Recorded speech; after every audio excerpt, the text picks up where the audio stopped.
By the way, shame on Chad Snyder. I mentioned him before, I think. He's the one of the assistant managers at the Westpark Theater in Irvine on Alton Parkway. And I had gone to a movie there a few weeks ago, and then I left my outer jacket. I have a winter jacket that I wear around my lighter jacket when it's cold, and it was getting cold here. And then at the end, I just left, and my jacket remained in the seat. So the next day, I came back around 1 o'clock and asked if they had my jacket. And the guy behind the desk sighed and made a real big deal as if I was really making a big request for him to check lost and found, which happens to be right under his feet.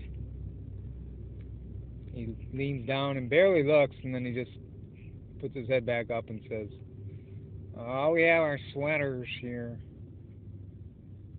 So I said, "Can you go check, make sure that it's not still in the seat there?"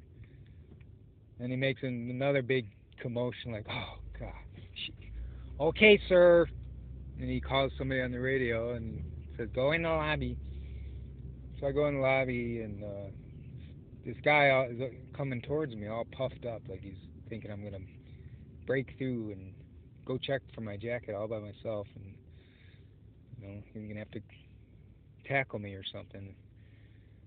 His name is Chad Snyder. Some insecure people get that way around me. They think I'm gonna. I don't know. I don't know what they think what I'm gonna do, but all I wanted was my jacket back. They get insecure, and so they have to act tough or big. And this guy, I guess, instead of trying to help me out, decided he's going to play who's the boss. So I asked him, "Can you go check if my jacket is still there?" And he goes, "No, the movie's playing right now. We cannot interrupt the guests' viewing pleasure." He didn't say that, but he just said, "We can't interrupt the guests." That's like, it's 1 o'clock in the afternoon. There are only a few cars in the parking lot. Probably not that many movies, if any, in this particular movie. There were other movies playing too. And plus, I sat in the back, in the way back on the side, so one of the seats where people rarely sit, actually, unless there's no other choice. I sit back there because I sometimes check the news on my phone, and I don't want to disrupt people. So So I tell him that, and he said, "No, I can't interrupt." What do you mean you can't interrupt? There's probably nobody in there. You don't even have to shine a light on the whole. You don't have to turn the lights on. You keep a light low and just check the one seat out, the exact seat. I can tell you where it is. I'll go do it myself if you want. But he was intent on playing who's the boss, and so I said, so I said, well. And then he goes, "Well, I'll take your name and your number, and I'll call you if I find it after the movie." So I gave him my name and number, not it with very low confidence that he's actually even going to check. He didn't seem to be concerned about me or my jacket whatsoever. He seemed to be more intent on playing who's the boss. It's really sickening. Anyways, he didn't call as expected, and a few days later I went back and asked to speak to the manager. Manager named Albert.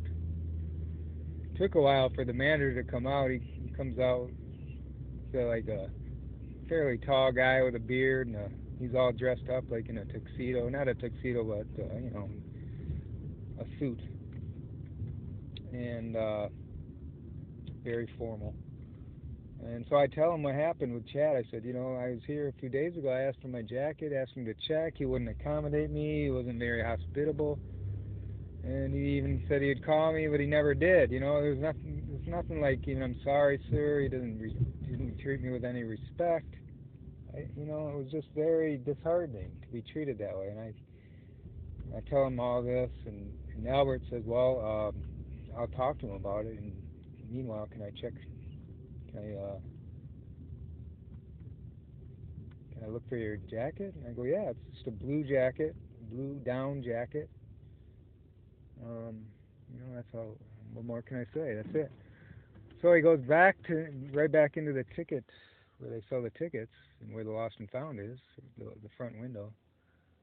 And right there on top, there's my jacket. You know, it might have been there the whole time, and or maybe they did find it later. But Chad Snyder obviously never made a point of looking for it, let alone calling me about it. What an a-hole! What a real jerk, man. I mean, this guy. There was not that much to do that day at 1 o'clock in the afternoon. All he had to do was take a short walk, 60 seconds to check, and he wouldn't do that, nor would he call me. What an a-hole. He should be fired. I really hope Albert fires him. Albert was pretty good. Not great, but he was pretty good about it. And and I just hope Albert fires Chad Snyder. He doesn't deserve to work there. Shame on you, Chad.